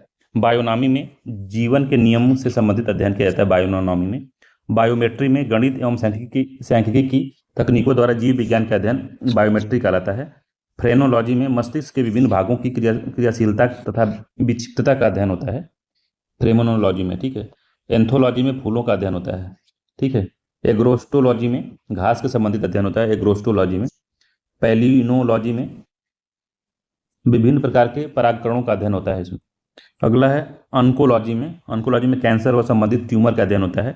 टेरेटोलॉजी में शारीरिक विकास में आने वाली असमानताओं का अध्ययन टेरेटोलॉजी में होता है, ठीक है। अगला है क्रांडोलॉजी में उपस्थित से संबंधित अध्ययन उपास्थि से संबंधित अध्ययन होता है कैंड्रोलॉजी में। ऑस्ट्रियोलॉजी में अस्थियों का अध्ययन होता है। सेरोलॉजी में रुधिर सीरम का वैज्ञानिक अध्ययन होता है। हेमेटोलॉजी में रुधिर का अध्ययन होता है। न्यूरोलॉजी में तंत्रिक तंत्रिकाओं से संबंधित अध्ययन होता है। लिथोट्रिप्सी में एक चिकित्सीय प्रक्रिया जिसमें किरणों की सहायता से गुर्दे, पित्त, मूत्राशय की थैली में स्थित पथरी को तोड़कर मरीज का इलाज किया जाता है लिथोट्रिप्सी में, ठीक है। लिथोट्रिप्सी। अगला पैथोलॉजी में क्या होता है, रोगों की प्रकृति, लक्षणों के कारणों का अध्ययन होता है। पैरासिटोलॉजी में परजीवी जीवों का अध्ययन होता है। वायरोलॉजी में विषाणुओं का अध्ययन होता है। बैक्टीरियोलॉजी में जीवाणुओं का अध्ययन होता है। एंटोलॉजी में कीटों का अध्ययन होता है। मिरमेकोलॉजी इंपॉर्टेंट है, चींटियों का अध्ययन होता है, पूछा था एक बार। मिरमेकोलॉजी चींटियों का अध्ययन। मेलेकोलॉजी में मोलस्का और इसके खोलों का अध्ययन होता है। इकिथियोलॉजी मत्स्य की संरचना कार्यकी का अध्ययन होता है इकिथियोलॉजी में। सर्पेटोलॉजी में सर्पों का अध्ययन होता है। हर्पेंटोलॉजी में उभयचरों या सरीसृपों का अध्ययन होता है। अनिर्थिथोलॉजी में पक्षियों का अध्ययन होता है। डर्मेटोलॉजिस्ट में त्वचा संबंधी रोगों का अध्ययन होता है। ट्रोमोलॉजी में पोषक एवं पोषक विधियों का अध्ययन होता है। टेटोलॉजी में उपर्जित लक्षणों का अध्ययन होता है। अगला इसमें कि प्रमुख शब्दावलियों एवं संबंधित उत्पाद किसे हैं, ठीक है। तो पहला इसमें एपीकल्चर, व्यापारिक स्तर पर शहद उत्पादन तथा फसलों में परागण हेतु मधुमक्खी पालन का एपीकल्चर में अध्ययन होता है। एवीकल्चर क्या होता है, तो पक्षी पालन होता है इसमें एवीकल्चर में। एक्वाकल्चर में जलीय जीवों, जंतुओं, वनस्पतियों का संवर्धन होता है इसमें एक्वाकल्चर में। एल्गाकल्चर क्या होता है, तो शैवालों की कृषि की जाती है इसमें एल्गाकल्चर में। पीसीकल्चर में मत्स्य पालन होता है। एग्रीकल्चर में फसल संवर्धन, पशुपालन, कृषि संबंधित विज्ञान का अध्ययन होता है। सेरीकल्चर में कच्चे रेशम के उत्पादन हेतु रेशम की कीट का पालन होता है सेरीकल्चर। सिल्वीकल्चर में वन संवर्धन होता है सिल्वीकल्चर। स्पंजीकल्चर में स्पंज संवर्धन होता है। फ्लोरिकल्चर में फूलों की खेती या पुष्प कृषि होती है। ओलेरीकल्चर में आप सब्जियों की कृषि कर सकते हैं, ठीक है। अगला है इसमें कि अर्बोरिकल्चर में वृक्षों तथा झाड़ियों की कृषि होती है। हार्टिकल्चर में फूलों, फलों, सब्जियों और मसालों की खेती होती है। पोमोलॉजी में फलों की कृषि होती है। एग्रोलॉजी में फसलों की खेती होती है। वर्मीकल्चर में केंचुआ पालन होता है। ओस्ट्रीकल्चर में व्यापार हेतु सीपों या ओएस्टर का अध्ययन होता है, कृत्रिम प्रजनन होता है ओएस्टर का, ठीक है। अगला इसमें कि ओलीकल्चर में जैतून या ओलिव ऑयल के उत्पादन, संरक्षण और व्यापार के बारे में व्यापार किया जाता है। एलीकल्चर घोंघा या स्नेल का संवर्धन होता है। बीटीकल्चर में अंगूर का उत्पादन होता है। मैरीकल्चर में मानव उपभोग हेतु समुद्री जीवों, जंतुओं का संवर्धन किया जाता है। मेरीकल्चर शहतूत की कृषि की जाती है इसमें मेरीकल्चर। हाइड्रोपोनिक्स में मृदा विहीन पादप का संवर्धन होता है या उत्पादन होता है, ठीक है। अगला है हम देखेंगे प्रमुख विटामिन तथा उनकी कमी से होने वाले रोग समझ लेते हैं, यही काफी महत्वपूर्ण है ये, ठीक है। सबसे पहले है विटामिन ए जिसको रेटिनॉल कहते हैं, तो ये भी पूछता है रेटिनॉल। तो रतौंधी होता है। जीरो प्लेथेलमिया हो जाता है, संक्रमण, त्वचा की कोशिकाओं में परिवर्तन हो जाता है विटामिन ए की कमी से। गाजर, हरी सब्जियों, दूध, मक्खन, अंडा, यकृत, मछली के तेल में विटामिन ए भरपूर मात्रा में पाया जाता है। विटामिन B1 जो होता है इसको थायमिन कहते हैं। बेरी या वृद्धि रुकना हो जाता है इसमें अनाज, फलियों, सोयाबीन, दूध आदि में। अगला इसमें विटामिन B2 जिसको हम राइबोफ्लेविन कहते हैं। विटामिन B2 किलोसिस होता है इससे। पनीर में, अंडे में, ईस्ट में, मांस में, हरे पत्तेदार सब्जियों में पाया जाता है। विटामिन B3 जिसको नियासिन या निकोटीनिक अम्ल कहते हैं, पेलाग्रा या चर्मग्राह होता है इसमें। ईस्ट में, मांस में, मछली में, अंडे में, दूध में, फलियों में पाया जाता है। विटामिन B5 पैटोथिनिक अम्ल जो होता है, चर्म रोग, वृद्धि कम होती है, बाल सफेद होता है इसमें। B5 पैटोथिनिक अंडा, दूध, मांस और मूंगफली में पाता है, ठीक है। विटामिन B6 जिसको पायरिडॉक्सिन कहते हैं, रक्त क्षीण, चर्म रोग, पेशियों में ऐंठन होता है, दूध, ईस्ट, अनाज और मांस में पाया जाता है, ठीक है।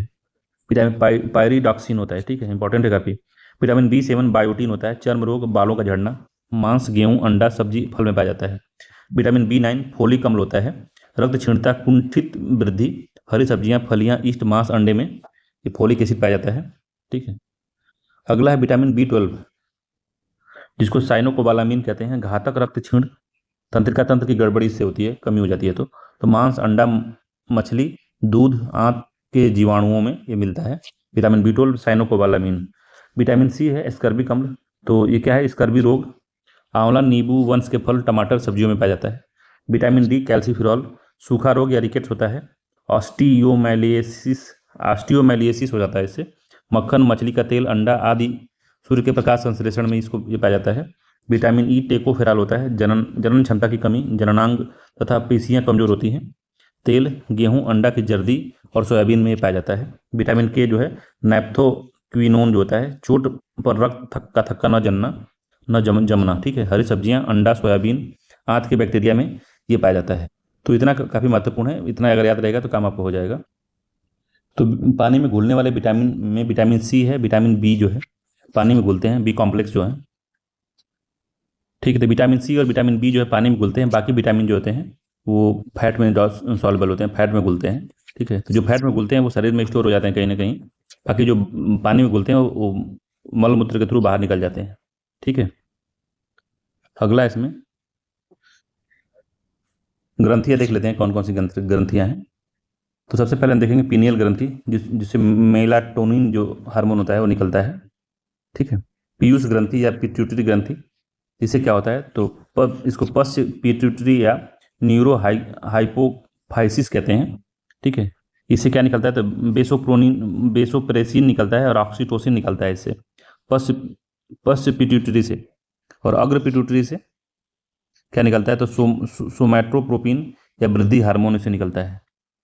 और क्या निकलता है, तो प्रोलैक्टिन निकलता है, लूटियोट्रोपिक हार्मोन निकलता है और पुटिका प्रेरक हार्मोन निकलता है इससे।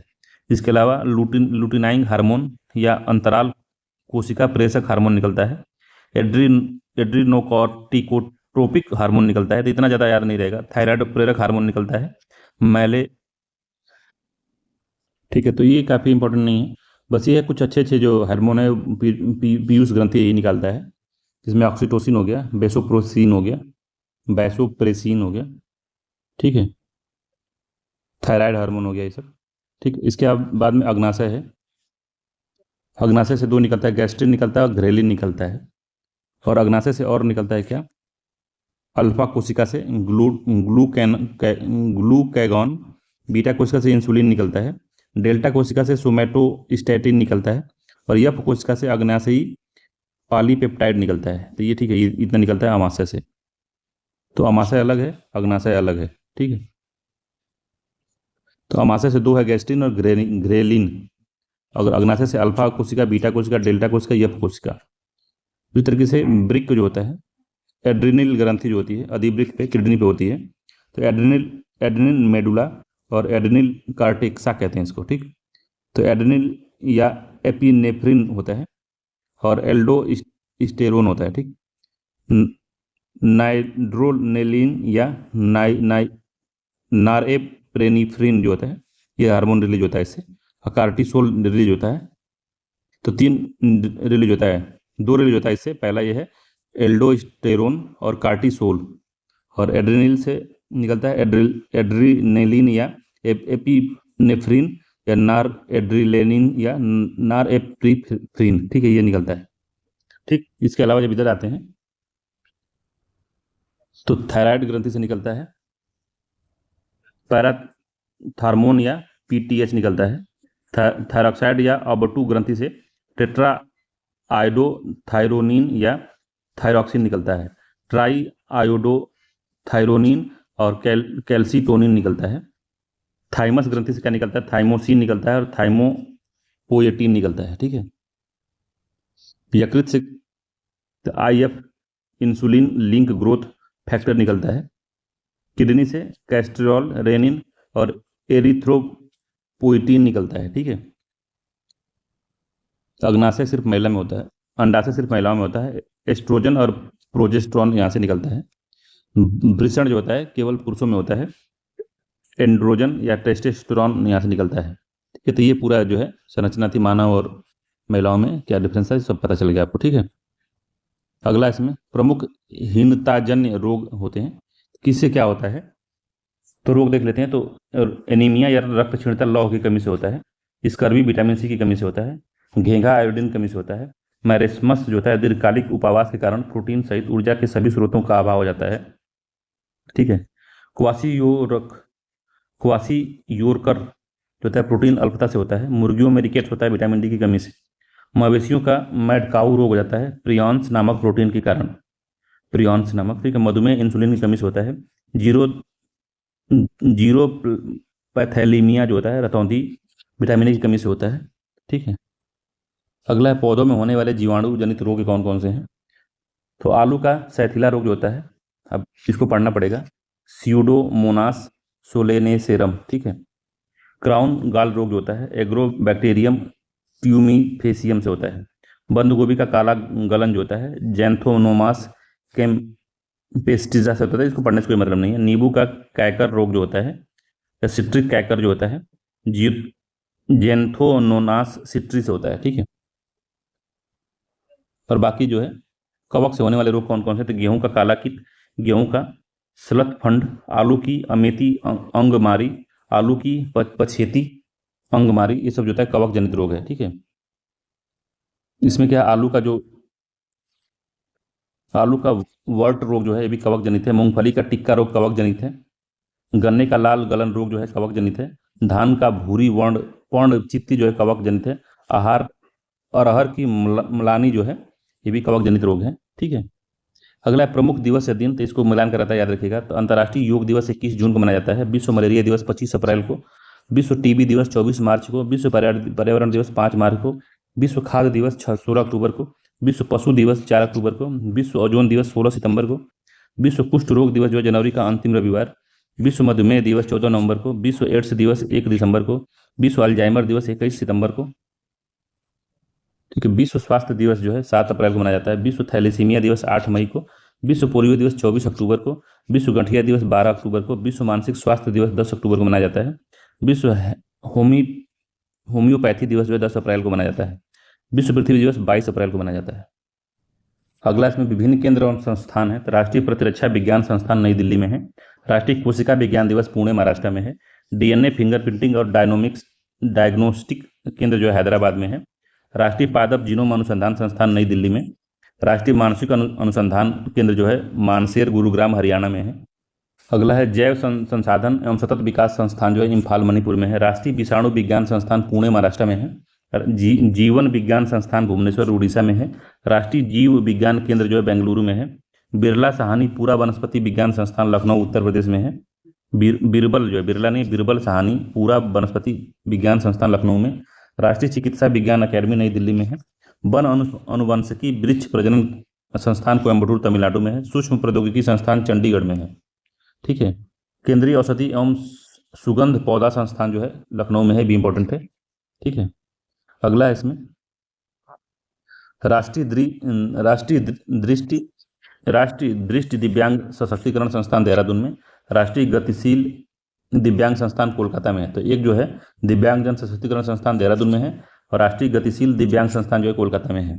अली यावर जंग राष्ट्रीय वाक एवं श्रवण दिव्यांगजन संस्थान मुंबई में, राष्ट्रीय बौद्धिक दिव्यांग सशक्तिकरण संस्थान सिकंदराबाद तेलंगाना में है, national botanical research institute Lucknow में है, national botanical research institute Lucknow में, राष्ट्रीय पादप अनुवांशिकी संस्थान ब्यूरो नई दिल्ली में है, राष्ट्रीय शर्करा चीनी का संस्थान जो है कानपुर में है, भारतीय पशु चिकित्सा विज्ञान अनुसंधान संस्थान इज्जत नगर बरेली उत्तर प्रदेश में है, राष्ट्रीय ड्रग रिसर्च इंस्टीट्यूट लखनऊ में, केंद्रीय चावल अनुसंधान संस्थान कटक में, भारतीय साग सब्जी संस्थान या सब्जी संस्थान जो है वाराणसी में है, केंद्रीय आलू अनुसंधान शिमला में और अंतर्राष्ट्रीय आलू संस्थान लीमा पेरू में है, अंतर्राष्ट्रीय आलू केंद्र लीमा पेरू में और केंद्रीय आलू संस्थान शिमला में है। ठीक है, तो ये पूरा जो है विज्ञान से संबंधित विषय थे और उनके बारे में जानकारी थी। चलिए मिलते हैं किसी अगले वाले वीडियो में।